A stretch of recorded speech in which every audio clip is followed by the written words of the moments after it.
I'm back, sports fans. It's time for another great edition of Strong Style, Impact Media's weekly dive off the top rope into the world of mixed martial arts and professional wrestling. My goodness, was last week a week, and is this upcoming week an even bigger one. We got all kinds of things to announce at the end of this show. Uh, Definitely a good reason. It's not random that I'm wearing that shirt and lots of good stuff to talk about and preview. Of course, if you want to help out the show, you can go to our YouTube channel at impact underscore media underscore is that little line at the bottom, just one of them between each of the or next to each of those words. Will find us and just subscribe, like, question, comment, add suggestions, brownie recipes. We'll throw that back in. However you want to interact with the show, we definitely appreciate it. And I am lining up some guests coming up very, very soon. I mean, like I said, we besides all the wrestling, there's BKFC, there's Invicta, there's UFC. We're going to talk some Mucha Lucha. We're Deep South just finished up in Greenville over the weekend. Slight thing about announcement about that. I'm gonna I'll start off with my review of something in particular. But uh yeah, more Deep South stuff. Um, so let's start. And of course, if you want to find us on any of the social medias, the Impact 99 will find this guy, which will point you to this show among all the other ones. Wanted to get on here early. This is I want to get in the habit of having this show early in the week. I think it's a good spot for it. I think you guys enjoy it more on a Monday or a Tuesday. Weird things happen on Monday, so it ends up being a Tuesday a lot of times. But there's so much to talk about. I want you guys to have all week to digest it. And in case we need to come in and do corrections at the end of the week, we still have time that we can do that. So let's start. Oh, let me start right there. Over the weekend, there was a movie called Queen of the Ring that was released. It is the story of Mildred Burke. If you do not know who Mildred Burke is, I suggest you look her up. I did. I did not know this particular story before I went and saw the movie. So, um, it's a great story, by the way. If you want to see one of the true pioneers of women's wrestling or ladies wrestling, however you want to refer to it, uh, definitely not only look into Mildred Burke's story, but check out this movie. Emily Beth Rickards or Ricard. I'm not real sure which one it is. We know her. We know her as Felicity Smoke from the Arrow series, or at least that's what I know her from. And she plays Mildred Burke, and you get Josh Lucas in there as Billy Wolf. Walter Goggins is in it. Um,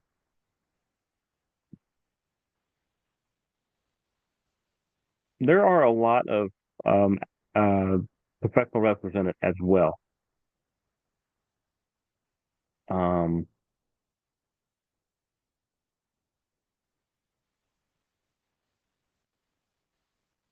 Make sure I get all the ones correct.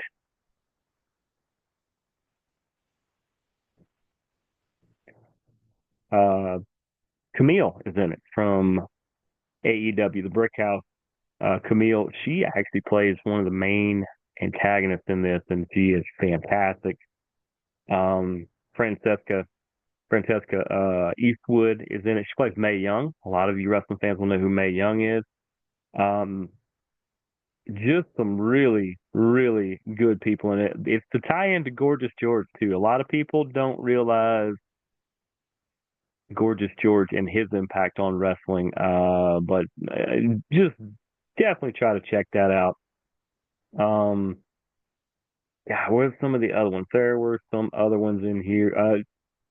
Our good buddy Jimmy Cornette. Jim Cornette gets to play the NWA commissioner, a person that he has probably went toe to toe with over boardrooms and hotel rooms numerous times. So it was pretty funny to see good old Jim play the NWA commissioner. Um, God, what is that? Tony Storm was in it. That's who it was. I recognized one of them. I'm looking at the cast now. Trinity Fatu. You guys know her as Naomi. Trinity Fatu was in this movie. Good for her. Um, Britt Baker was in it. God, there were some other ones. I was trying to remember. Do not want to leave some out because they will come after me.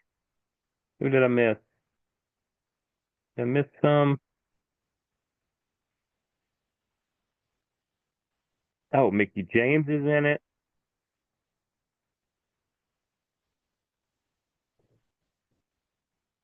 Just tons of good people. Tons of good people. It's PG-13. It's safe for the kids. It got a PG-13 rating for language, little bit of violence, not because of the wrestling, some of the domestic kind. Let's keep an open mind there about that we get what we see on screen is not okay off the screen, and smoking.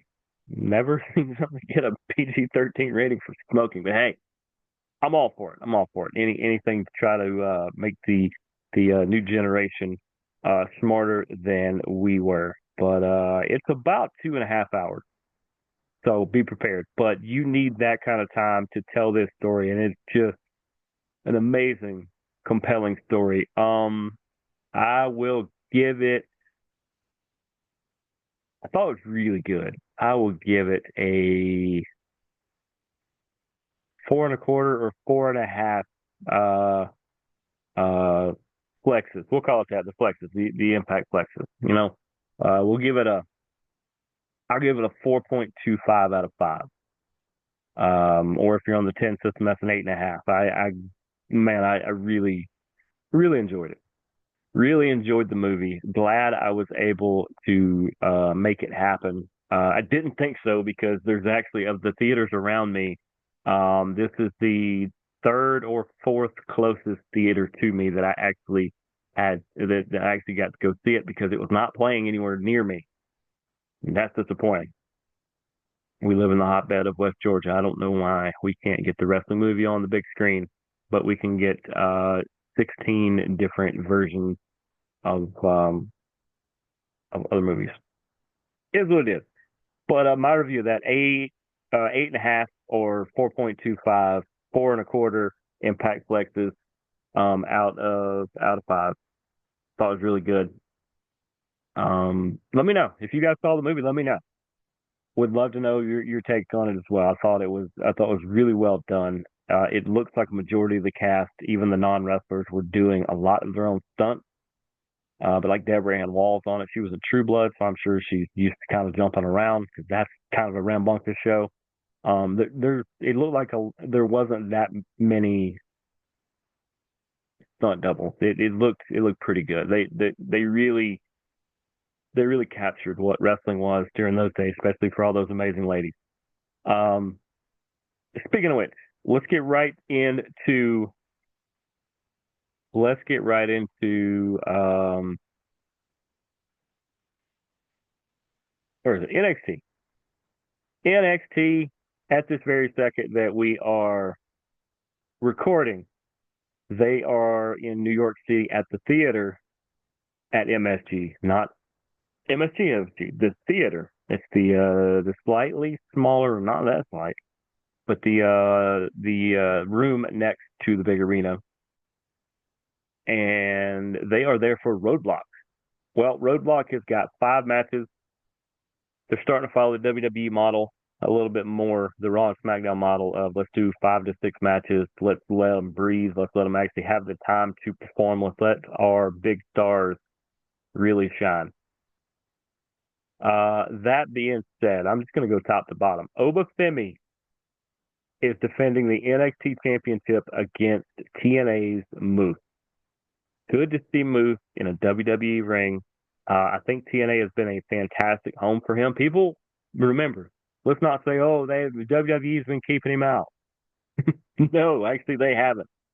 Probably a couple different times over the years, a handful of times over the last few years. When his contract comes up, WWE has reached out a few times, last I heard, and Moose had decided that this was the path that was better for him.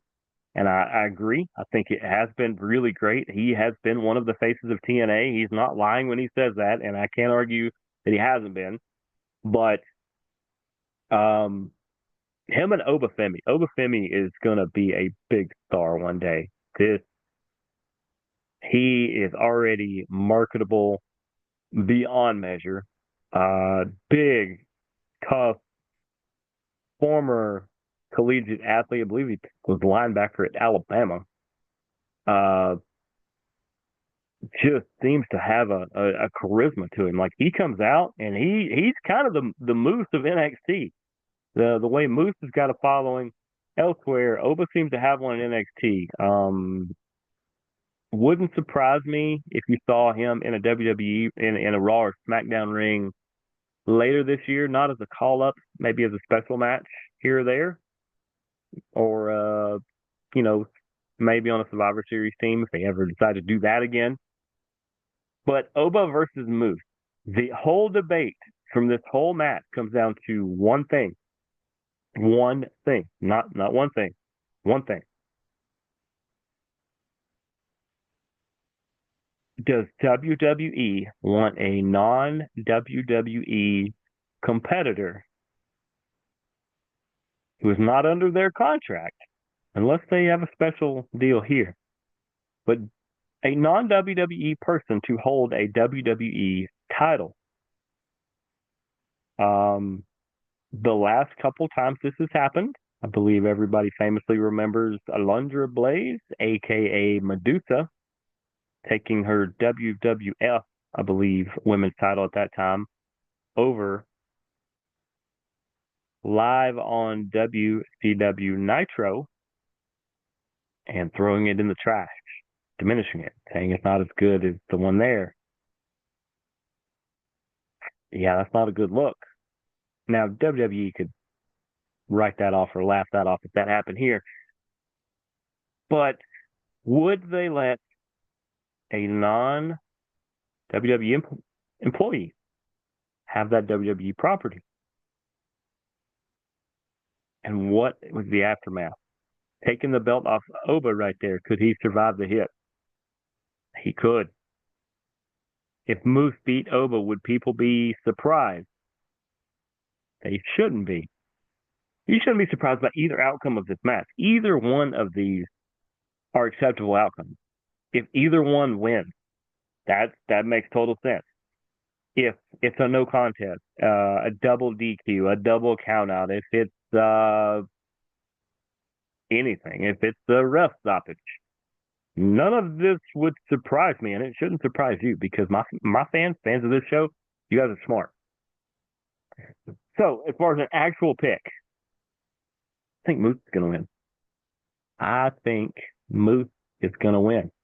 And I think this is going to set off a couple dominoes where you're going to see some NXT people win some TNA belts and matches over there. And I believe you might see another TNA competitor or so win some NXT gold. Maybe it's even the next match. We'll talk about that shortly. But who do I think is going to win? Moose. If it were me, who would I have winning? Moose.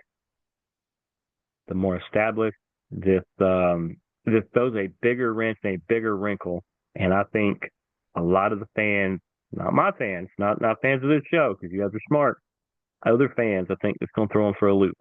We're talking John Cena heel turn loop. That's what I think. So I'm going to say Moose on that one. You go to the next match, the Hardy Boys. That's Jeff and Matt. They are defending their TNA World Tag Team Championships against Nathan Frazier and Axiom.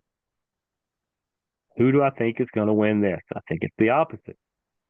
I think Nathan Frazier and Axiom are going to win the TNA tag team titles. I think they're going to lose the NXT ones in the next month. So somebody else will be NXT champion.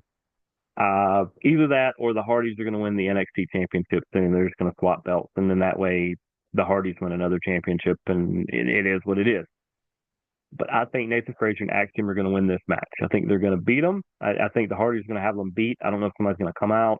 Something's going to happen. And I think Frazier and Axiom, or Fraxium, I like that word, Fraxium is going to be the winner of that one. Next up, to be honest, one of the two, actually, Oba and Moose is a match I'm really looking forward to. But of the next three matches, two of the next three I am looking forward to. And I'll tell you why the other one. Julia is going to defend her NXT title against Stephanie Verker, who is defending her North American championship. Now, does that mean they're combining these championships? I don't think so. I don't think so. They haven't had the North American title for very long. I don't know why you would suddenly get rid of it. But having somebody as a double champ, not a bad thing. And we heard this thing. I heard it a couple of weeks ago, and I looked into it, and it's apparently accurate, at least from what I saw. When they signed Stephanie Verker, they gave her the option: do you want to start on the main roster, or do you want to start in NXT? And she says, I want to start in NXT, and I want to really build up and really, really get something special so that when I hit the main roster, it's guns blazing, you know? I can respect that. I'm pretty sure Julia did the same thing. Plus, if you start on the main roster, you miss some of these matchups. You wouldn't have gotten Julia or Roxanne Perez or Jordan Grace or Kalani Jordan or any of Fallon Henley, any of the greats that are down in NXT. You would totally skip over. And I think she wants to face the Jada Parkers. I think she wants to face, you know, all the Ariana Grace. She wants to face them all. Truth be told, I am a bigger Stephanie fan than I am Julia. And that's not to say I'm not a Julia fan. I think this is going to be a barn burner of a match. This could potentially steal the entire card. Now, Oba and Moose is the main event we all are waiting on. But Julia versus Stephanie is just going to be bananas. It's going to be off the rate, like banana boat, like behind the wave runner on spring break banana boat. A lot of my younger audience has no idea what I'm talking about. Look it up. It's a thing people used to do. I never got on it, but I think Stephanie Verker is going to win this. I think she's going to be double champ. I could see her relinquishing the North American title at that point, and there'd be a tournament to crown a new winner for that. And I think that is going to separate the people that are going for the NXT Women's Championship and the people that are going for the North American Championship, and keep them on an even playing field. But there's going to be this group and this group. You're not going to see people in between her because it's going to kind of divide them up. It's kind of getting a logjam in some different places. So that's definitely what I see happening there. This is a match I get so tired of street fights. They're every week. When you watch 12 to 14 hours of wrestling a week, like your humble host does, there's about a street fight or something similar on about every card of every wrestling show I watch. And it just gets old because you're not really showing me anything. You're showing me a street fight. I've seen those live. Luckily, I've knock on closest thing to wood around me here. Luckily, I stay out of them. But Javon Evans and Ethan Page, that should have been either an I Quit match or a steel cage or something like that. Instead, it's a New York City street fight. So we're gonna see street signs. Let's see some MSG stuff. You might see a Knicks jersey or something. I mean, I if I was Javon Evans, I would come out in a Rangers jersey. That's 100% what I would do. Hopefully Ethan Page wins this and gets back in title contention. him making fun of Oba would be really funny and really good about, I can't believe you lost the title to Moose. You lost it to an outsider. You lost to this other guy. And, Oba and Moose just stay out of it. I think Ethan Page wins that. And it's going to be spots. I don't think it's going to be the most special thing on the card. I don't. And then if this is the opening match, then God bless them, because this could steal the card as well. Julia versus Stephanie Can and Jordan Grace versus Roxanne Perez could very much be the match of the night. These two have faced off a couple times before. I think Roxanne got the better end of the stick on that one. I believe Jordan Grace is going to win this one, because it doesn't matter if Roxanne wins or loses right now. Her spot is not going anywhere as one of the best by far, possibly in the company. I think her post WrestleMania call up is a very real thing. And Jordan Grace is new, so she needs a solid win. Beating Roxanne Perez, avenging that loss you had when you were the TNA Women's Champion. Yeah, I think that's very much a thing too. So to recap, I've got Moose over Oba. I've got Fraxium over the Hardys. I've got Stephanie Vaquer over Julia, Ethan Page over Javon Evans, and Jordan Grace over Roxanne Perez. That is your NXT Roadblock. So let's stick in that. Now, of course, this Thursday or this Wednesday or Thursday, we're not sure which day yet. Myself and Clay will be back to review AEW Revolution. So, of course, there'll be no AEW talk tonight. Just know, my goodness, I don't know who was more impressed with that event, me or Bleacher Report, because Bleacher Report gave A's to about 60% of the card. I like to read reviews after things to see what people are saying and see if I missed something that I can go back and watch. The meat and potatoes of this, the matches that me and Clay talk about, we thought were going to be great, were. And a lot of the things we talked about now, we'll talk about it this week when he's on. But we both texted each other before the show, and said some amendments to a couple things we said. So we'll go over those. It's not so we could be right. And we were both, well, he was semi-right and I was more right on what happened. We were just wrong on the outcome. But let's talk. Let's stay with the WWE, right? Let's stay with WWE. All right, we got on Raw. They are setting the road to WrestleMania. People are finding their seats. We know John Cena and Cody. That's going to be pretty good. CM Punk and Seth Rollins. I have not seen Monday. I do know some things that may or may not have happened. Look, I've kind of thought all along that CM Punk versus Seth is one thing. You throw in Roman Reigns, now we have the Paul Heyman factor. If you haven't seen Monday, knowing that those three are probably going to be in a triple threat at WrestleMania and possibly be one of the best matches on the card, Monday will make more sense to you.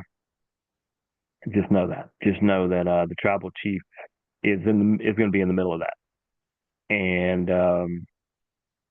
if it wasn't CM Punk, it would have been Dean Ambrose if he was still in the company, and we'd have a shield off.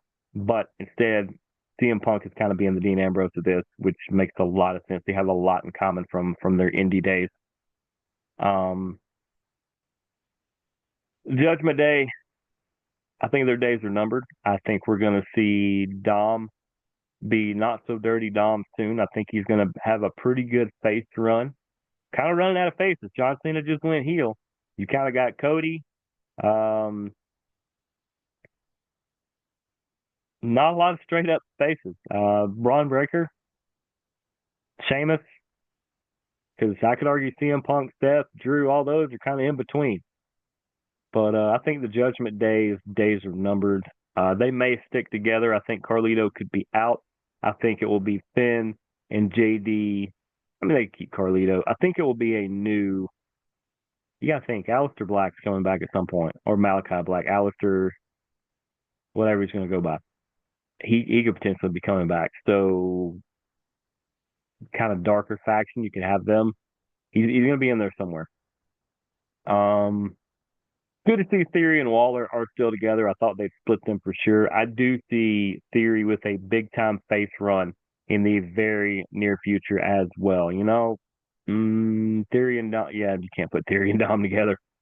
Theory could be a really, really good face run if he really wanted to. Um,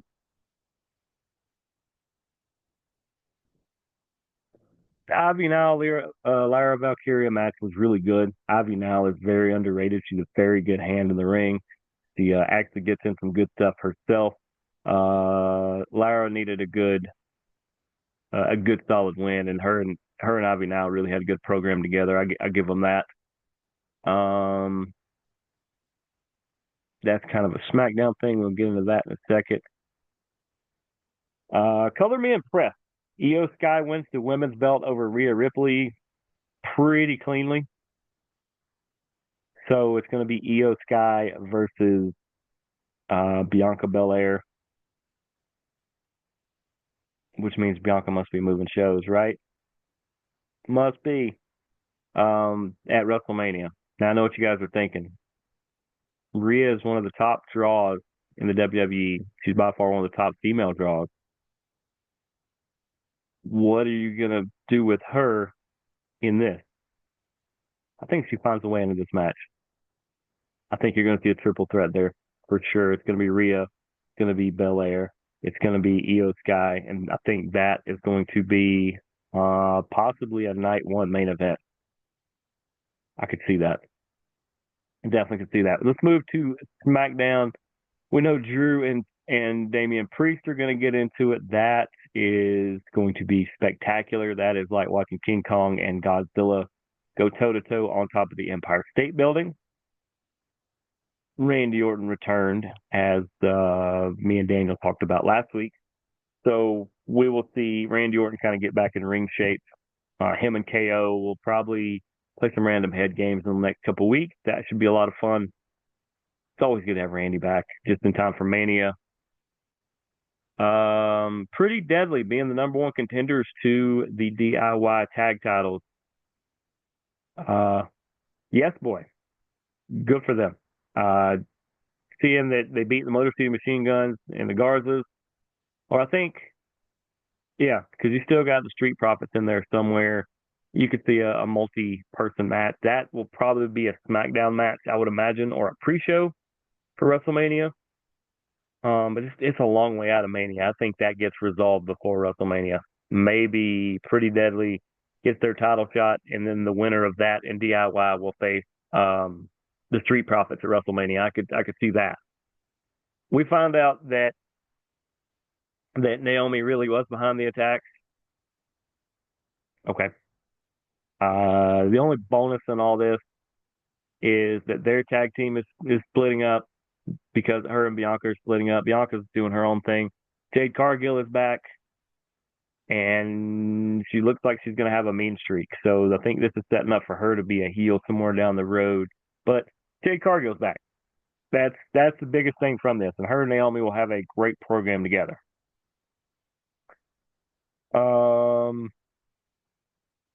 The crazy thing about all this is WWE is about to do a European tour right before WrestleMania. It's exactly what they're going to do. So they're about to be overseas for a lot of their stuff. What else? What else? Alba Fire. I knew when they got rid of Isla Dawn, I said they better do something with Alba in the next couple weeks, or she's going to be in the next wave. So they have put her as part of Chelsea Green's cabinet with Piper Niven. I think this is great. This might be one of the best factions on SmackDown. Might be the best, one of the best in WWE. They really have the reach to be able to do a lot of really fun things at that particular juncture. What else? Andrade kind of getting in the head of the Garzas about maybe splitting Legado del Fantasma. Interesting. Putting the Garzas with Andrade. I could definitely see that, and Andrade could use some underlings. I think he could do a lot of good stuff with that. I look forward to that and talking about that hopefully a little more in the next few weeks. Um, Drew versus Jimmy, just to get Drew a win. Jimmy has beaten him a handful of times, which is nice for Jimmy, but Drew needed the win. Damian Priest getting involved. And then that led us to the main event that was LA Knight versus Shinsuke Nakamura for the, what is that, the U.S. title? That's the U.S. title. What did I like the most out of it? This was a really good match from two very seasoned veterans. They have probably both been in wrestling a combined 30, 35, 40 years. Both really, really good and really at the top of their game right now. And I got to kind of agree with some of the things I read online too. I didn't read the articles, I just saw the headlines. WWE rights the wrong. I didn't of taking the title off of LA Knight. Not a problem that it was Nakamura that had it, but LA Knight with that title makes it mean a lot more. And I really enjoyed that. What did I write?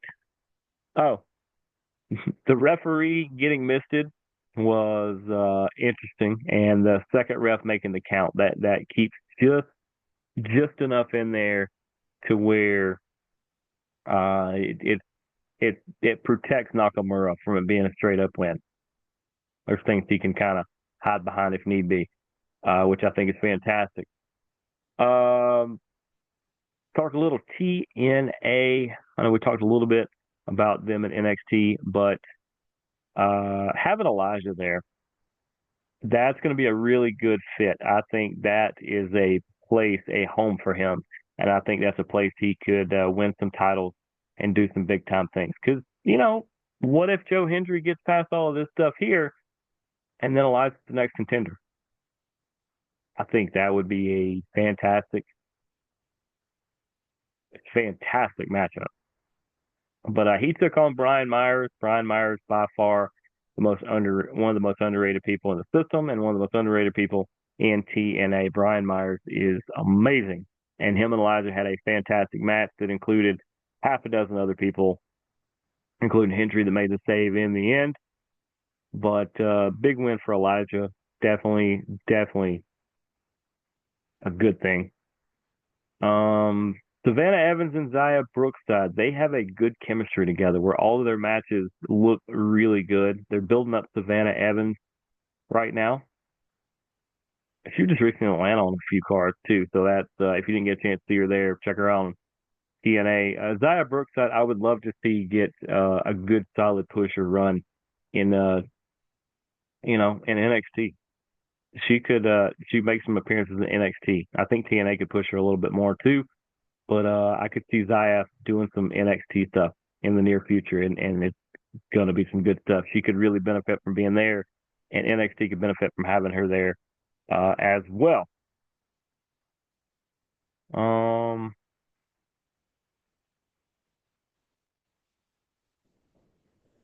TJ Francis with the win over Macklin is a good win for the big fella. I thought Macklin would clean victory this one, but the Armory and Eric Young playing into this. Is Macklin going to join the Armory, the Northern Armory? And if so, they would be a pretty formidable group.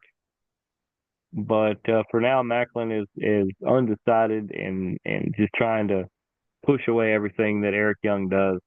Good win for AJ, though, is what I took away from that.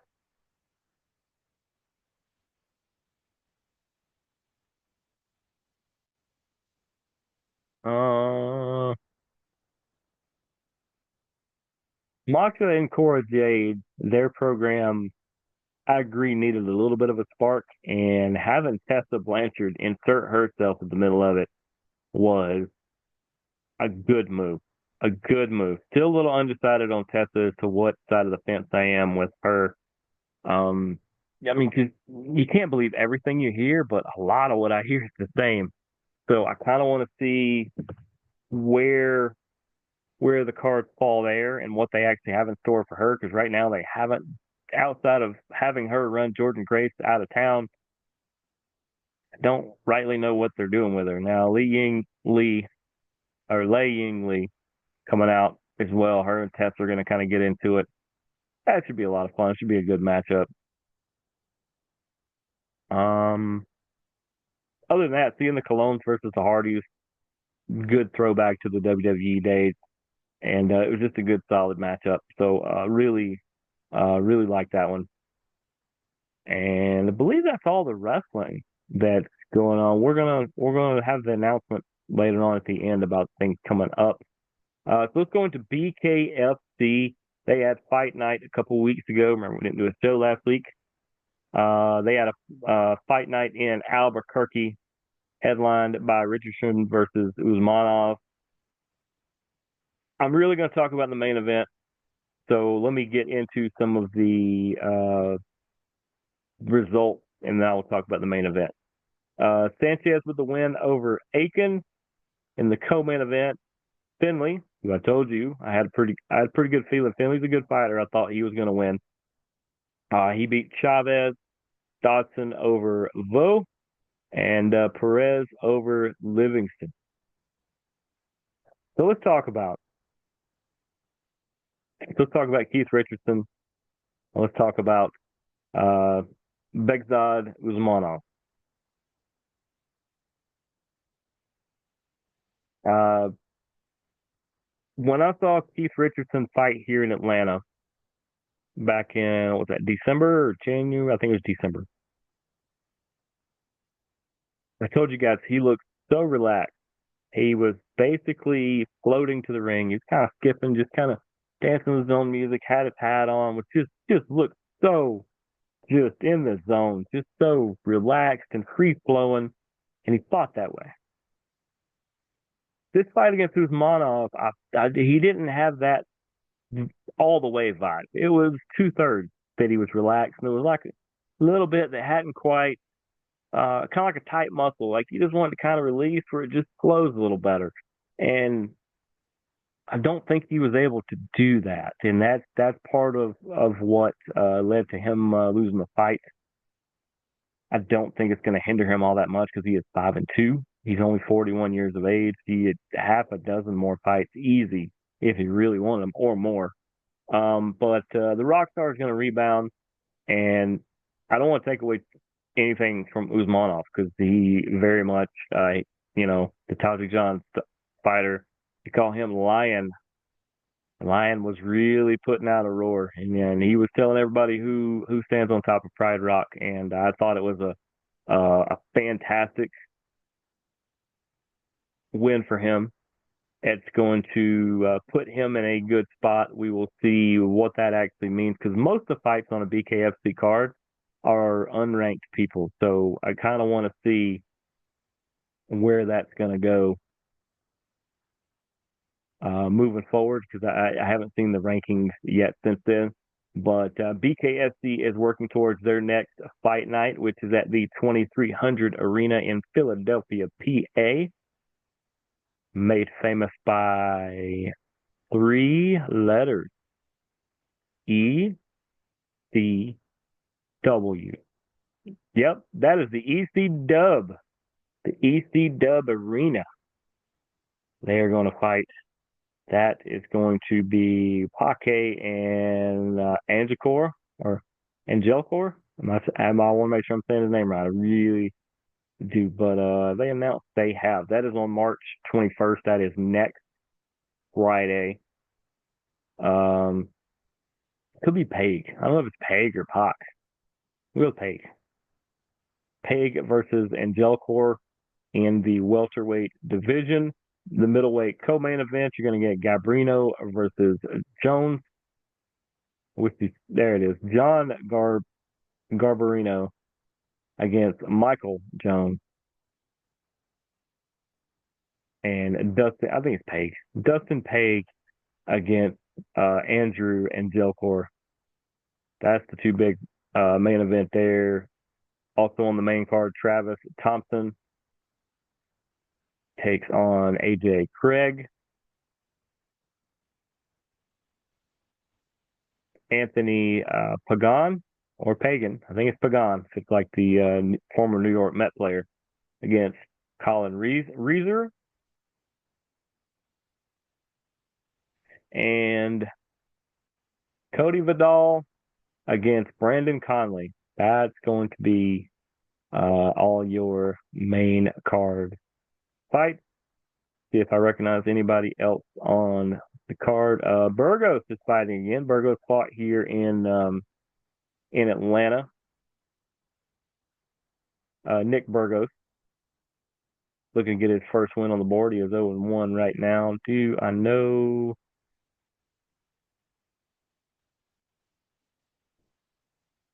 Maurice Horn is going to fight against Adam DeFreitas. I am familiar with Horn a little bit there. BKFC, man, like I said, there's nothing like a fight night for Invicta that has a different feel from BKFC, that has a different feel from PFL, has a different feel from WWE, from AEW, from just a fight night in general. Make sure you go check these out. Speaking of Invicta, they announced the Invicta FC 61 card the other day. I want to make sure we get into it because there's going to be a familiar name on it. It's going to be in Oklahoma. I thought it was going to be in Michigan. Turns out it's going to be in Oklahoma. So here's the full fight card at the moment. 1, 2, 3, 4, 5, 6, 7 total fights. For the atomweight title, Alessandra Lily Ferreira is going to take on Anna Palacios. Also featherweight, it's going to be Jamie Edenden against Jackie Cataline. This is a match that was supposed to happen at Invicta 60, and there was a pullout or they had to postpone the fight because one had been at one of the slap fight events, and if you get knocked down so many times, you automatically get a medical suspension, and unfortunately, that was about a week or two before this particular card. So they got moved to 61. That's such an important featherweight fight. Jamie and Jackie are trying to secure their positions at the top of the division and potentially be in a title fight pretty soon. So we need to know who's the best of these two at this given juncture. In the strawweight, you're going to see Emily Ducati against Sophia Bakshvili. In the featherweight division, Riley Martinez versus Jaylene Robledo. In the atomweight division, these are people that could potentially fight for the title as well. Tanara Silva is going to face Claire Lopez. See if you recognize somebody in the next fight. In the featherweight division, Joy Pendel, former guest of this very show, is going to take on Maria Moraes. Of course, we'll be watching that fight pretty intently. And in the flyweight division, Zoe Nowicki is going to take on Kelly Marin. Maybe we'll reach out to Joy if she wants to be back on the show before this card, because this is... Come on, show me when it is. It is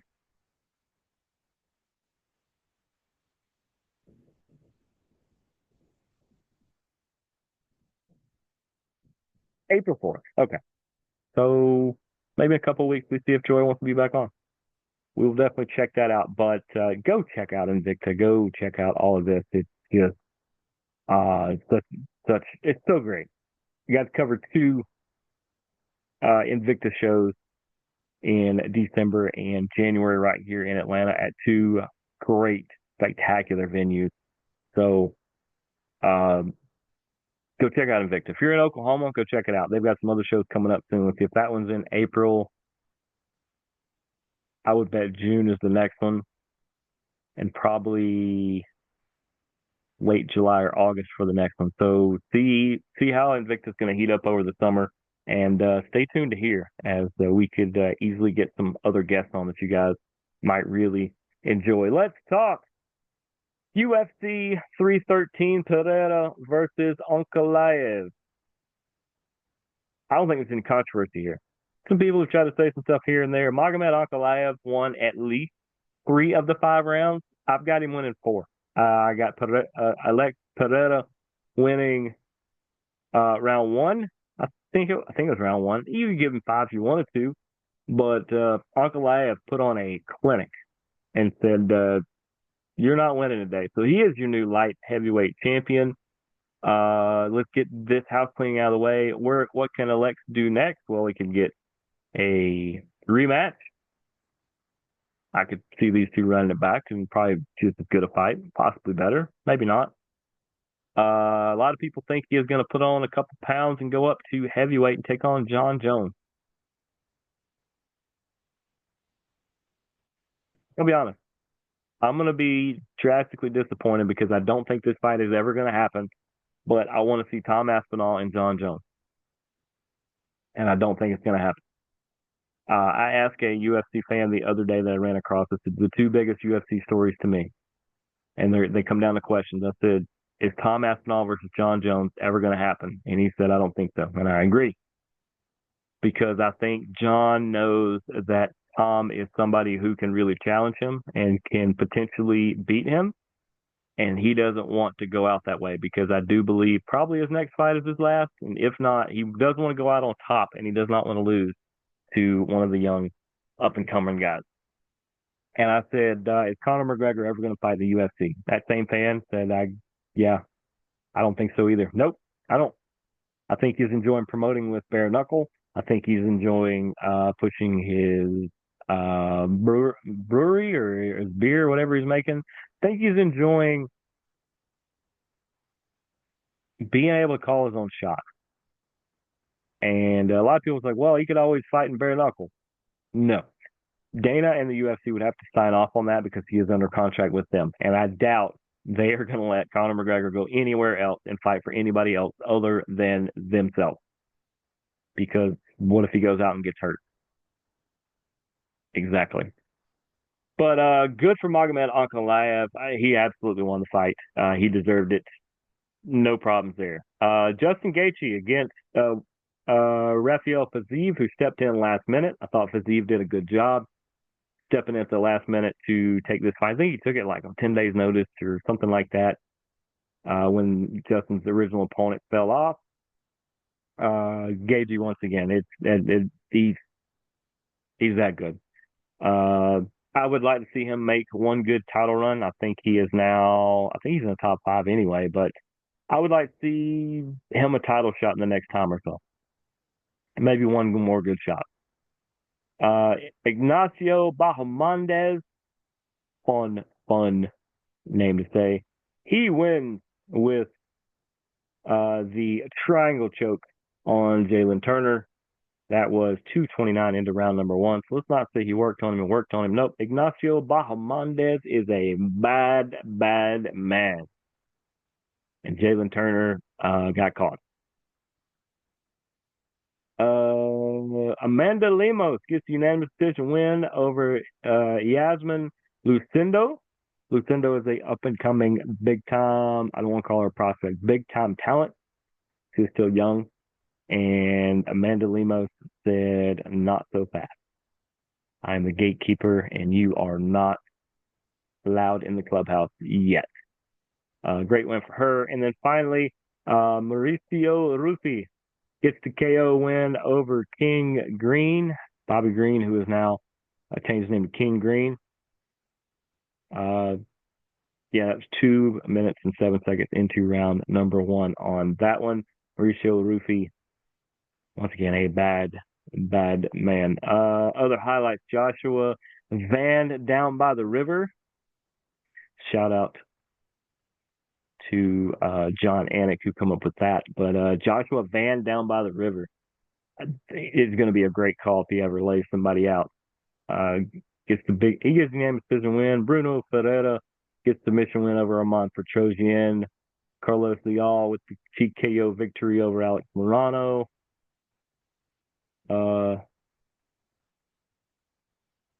And Ozzy Diaz over Jordan Santos in decision to open up the card. Thought that was fantastic. So now, what does that lead us into? Well, that leads us into this weekend. Let's see, March the 15th. That is going to be, today is what, the 11th? It's going to be Saturday. Okay. Saturday, UFC Fight Night, Vettori versus Roman Dolidze. That is at the Apex. They were just in T-Mobile Arena, so they just go down the street. Marvin Vettori is a minus 175 favorite over the plus 145 Roman Dolidze. I've heard some of you guys as well that think I should get in on the Anakin Florian podcast and pick against Brian Petrie and Kenny Florian. I'll think about it. Unless Anakin Florian reach out to me. And we have never met. So I doubt they do that. I doubt they even watch this show. They should. But yeah, I would be willing to go toe to toe pick wise with Brian and Kenny. I think that'd be good.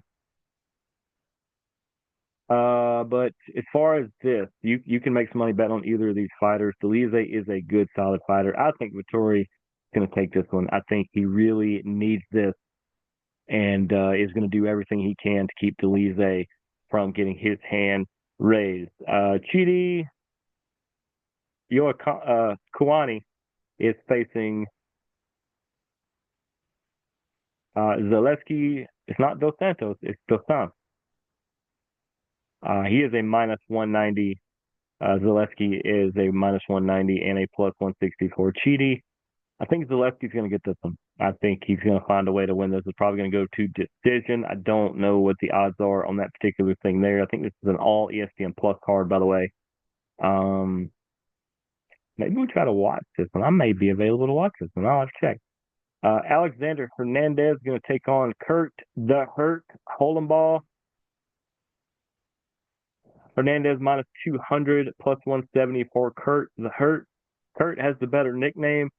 Hernandez is going to have the victory at the end of this one. I think that is also going to be it's going to go the distance. It's going to be a unanimous decision type deal. Damon Blackshear is going to take on Cody Gibson. Cody Gibson is no slouch in the bantamweight division, but he's a plus 350, minus 500 for Damon Blackshear. Minus 500. It's going to be hard to make good money on that. If you want to take a flyer on Cody Gibson catching Damon, great, but I would go Damon Blackshear, and I would stay away from betting on that particular fight. And then finally, in the light heavyweight division, these are all main card fights. DR Nugaze is facing Brenson Ribeiro. Plus 275 for Brenson. DR is a minus 370 and currently undefeated with 10 straight victories. Without knowing anything much about DR, he's probably 10-0 for a reason, and at least 6 to 7 of those are probably people we've heard of. So I'm going to go with DR in that one. Not sure. Does it say, do we know how he picked up his victories? We can find out. We can find out. All right, there we go. He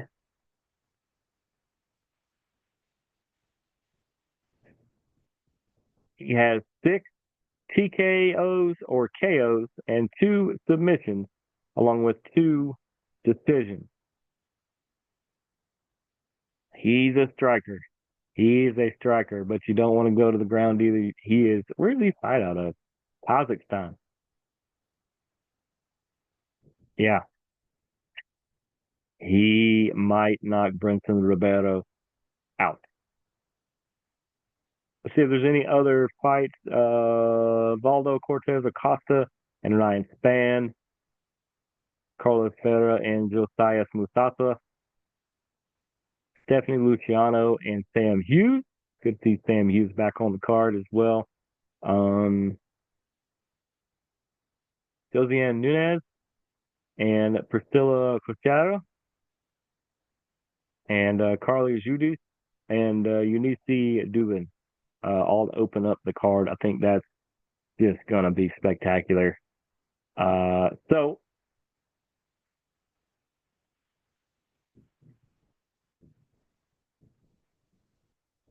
good to see Frank Mir bouncing back. Just saw a clip of him as we were trying to get to what I'm actually going to tell you about. So, what's going on this weekend? Well, I told you Deep South's going to be back at New Realm Brewery in Atlanta on the Beltline next Sunday. I believe bell time is 3 or 4. Check their social medias for that. Told you UFC Fight Night is going to be Saturday. And NXT Roadblock is happening right now. Mucha Lucha ATL is going to be in Norcross in Atlanta there this Sunday, 6 p.m. bell time. Here's some of the people that you're going to see. You're going to see Hio de Dr. Wagner, who is going to face the villain Marley Skrull in a grudge match for the ages. It's going to be so great to have all of them back in the Lucha Ring. Octagon Jr., Abismo Negro Jr., El Fiscal, Los Golpeadores, Metalik. I said Marty Skrull. There's a new faction. There's a new faction that involves Romeo Quevedo, the mercenary Salazar de la Muerta, and La Brava Escobar. They're called the Controversial Blood. Get a little Puerto Rican vibe out of that. I believe